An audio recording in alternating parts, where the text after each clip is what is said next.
नमस्कार। आज हम हिंदी स्ट्रीमिंग स्पेस पर आई दो काफी अलग सीरीज पर बात करने वाले हैं। जी। हमारे पास इनके बारे में कुछ दिलचस्प जानकारी है जो बताती है कि आजकल दर्शकों को क्या परोसा जा रहा है। बिल्कुल। एक तरफ तो है नेटफ्लिक्स पर आर्यन खान का directorial debut the birds of Bollywood. हाँ, नाम ही ऐसा है।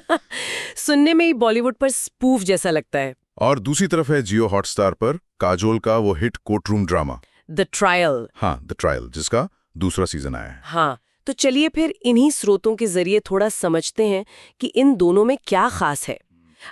शुरुआत करते हैं द बार्ड्स ऑफ बॉलीवुड से। ठीक है। सबसे पहली और शायद सबसे बड़ी बात तो यही है कि आर्यन खान इसे डायरेक्ट कर रहे हैं। मतलब ये अपने आप में काफी सुर्खियां बटोर रहा है। सही कहा। जानकारी के अनुसार कहानी जो है वो बॉलीवुड की ही दुनिया में सेट है। एक बाहरी एक्टर है आसमान सिंह, अच्छा। जिसे लक्ष्य निभाने वो इंडस्ट्री में पहचान बनाने की कोशिश कर रहा है। उसे करण जौहर की एक फिल्म मिलती है, लेकिन उसकी हीरोइन करिश्मा सहर बाम्बा जिसे प्ले कर रही हैं, वो एक बड़े सुपरस्टार अजय तलवार की बेटी है, बॉबी देओल। ओह, और तलवार साहब इस जोड़ी के सख्त खिलाफ है। ये थोड़ा दिलचस्प मोड़ है। क्या ये नेपोटिज्म पर कटाक्ष है या सिर्फ कहानी का एक हिस्सा? देखिए, सूत्रों में तो ये तो साफ नहीं है कि इरादा क्या है, पर कहानी इसी संघर्ष के इर्द गिर्द घूमती है। अजय तलवार अपनी बेटी के लिए एक ज्यादा शानदार डेब्यू चाहते हैं। अच्छा। और आसमान को इस मुश्किल सफर में उसके दोस्त परवेज, जिसे राघव जुयाल निभा रहे हैं, मैनेजर सान्या, अन्या सिंह और अंकल अवतार मनोज पहावा, इनका साथ मिलता है। तो ये एक तरह से बॉलीवुड की चमक दमक के पीछे का जो संघर्ष है, राजनीति है, उस पर शायद एक हल्की फुल्की नजर डालने की कोशिश लगती है। और ये भी सुनने में आया है कि इसमें शाहरुख खान से लेकर रणबीर कपूर तक कई बड़े सितारों के कैमियो भी हैं। हाँ बिल्कुल। ये तो दर्शकों को खींचने का पक्का तरीका है, पर इससे कहानी दब जाने का खतरा नहीं रहता क्या? ये एक सवाल जरूर है। देखिए, कैमियो अक्सर ध्यान खींचते हैं, पर देखना ये होगा कि उन्हें कहानी में कैसे बुना गया है।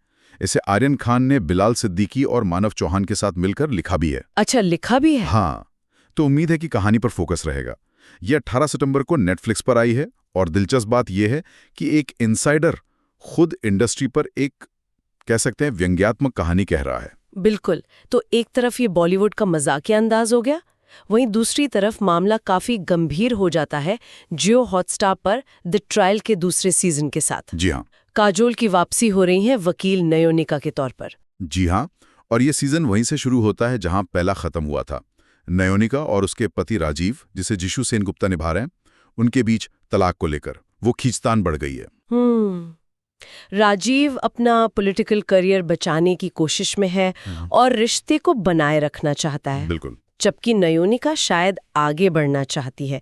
ये टकराव तो कहानी को जरूर आगे बढ़ाएगा। पहले सीजन में नयोनिका का किरदार काफी पसंद किया गया था। एक महिला जो मुश्किल हालात में पेशेवर और निजी जिंदगी दोनों संभालती है। सही।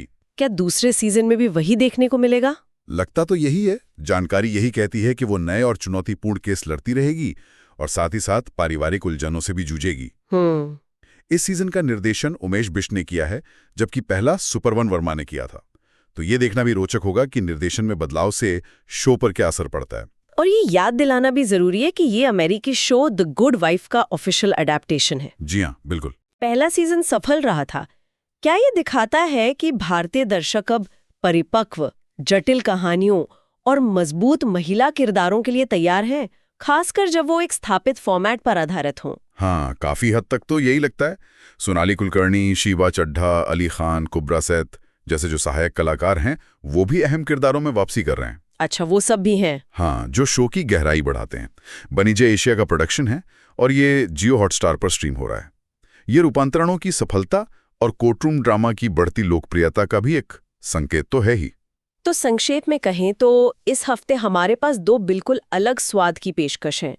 एक तरफ बॉलीवुड की दुनिया पर एक मजाकिया टिप्पणी और दूसरी तरफ एक गंभीर भावनाओं से भरा कोर्टरूम ड्रामा।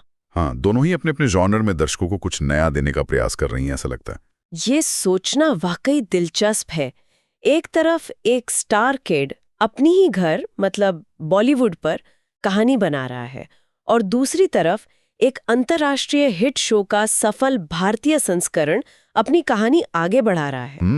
ये दोनों मिलकर हिंदी स्ट्रीमिंग के मौजूदा रुझानों के बारे में क्या कहते हैं? क्या हम मौलिक, थोड़ी व्यंग्यात्मक कहानियों की ओर बढ़ रहे हैं, या फिर वो स्थापित सफल फॉर्मूलों का भारतीकरण ही भविष्य है? इस पर विचार करना दर्शकों के लिए एक अच्छा अभ्यास हो सकता है। बिल्कुल, सोचने वाली बात है।